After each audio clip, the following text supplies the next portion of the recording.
إلهي بأن مهدنا قلنا أمر هوري مرتبا مرلبات كان محمد صلى الله عليه وسلم وحده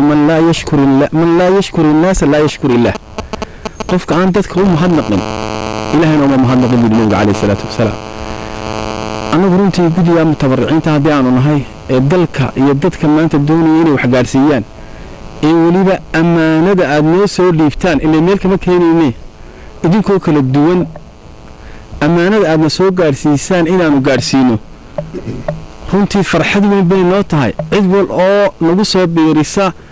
arinta walaaladeenna jilicsan ee maanta abaaru ku habsadeen wax ka taraysa labada fooram ee xisbiga kulmiye runtii aad iyo aad ayaan ugu mahadnaqaynaa waxaanay tusaysaa runtii marka ummaddu iskaashato ee madaxweynaheeda imka halkaa maraya ee culimadeeda halkaa marayso ee xisaabteeda halkaa marayso ee ganacsatada halka maraysan shilinkooda maraya ee dumarkooda marayaan ee caruurtooda maraysan marka saa la isu kaashado ee allana saa inagu arko inaynu gacan qura wadanahay wax badan bay inaga taraysaa ilaahana waxaan ka rajaynayaa wax badan inuu abaarta inaga jabiyo asbaabta aan la imanayno aad iyo aad baan idinku mahadnaqaya halkaana ka sii wada baan idin leeyahay waxa cajiib ahayd haddaba alaabtan aad loo keenteen markii hore nagalamaydaanta abaarahaad maqasheen ma biyaanu keenaa namaydaan odhan nimanaydan oran ma taan raashin ma keena muhiiman ka namaydaan oran laakiin waxa cajiib oo aad ula yaabanay shaygii saaka aan ugu baahida badnay annagu gudi ahaan ee saaka noo keenteen halka markaynu marayno waxa imika loo taagan halkan biyihii waanu haysanaa raashinkiina waanu haysanay xataa balkii iyo caleentii galbeed laga keenay mucaawarada ahaa ee kuwii berigii dawlad guddiga abaaruhu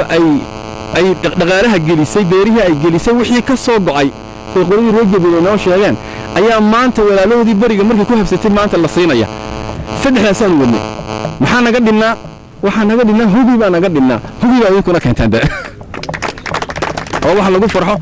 shalay hubi aanu geynaynay meeshii waxa weeye coodan la aanu geynay lacag baan ka bixin waxa ilaahay mahadii anagoo dhaqaalihii aan waxba ka bixin oo maanta ceergaabo iyo dhulkii qaboobaa waxay u baahan yihiin inaad naga soo gaarsiiseen bundadaha inta leeg ee 400 ilaa 500 u dhaxeeya anaguna waxaan ku dadaalaynaa afarta gobol ee tiraahdeen iyo shaxda aad tiraahdeen waxa weeyaan waxaan doonaynaa gobolada in wax lagu siiyo anaguna dadkii aan wada shaqeynayna ee gobolada inaan farta ka saarno waxaan leenahay waa ammaano ilmaha yar ee jilicsan iyo hooyada darayaysan iyo odayga waalidka ah ee dhaxantu hayso ayaa loogu talagalay alaabta halkeeda ha ku gaadhaan leenahay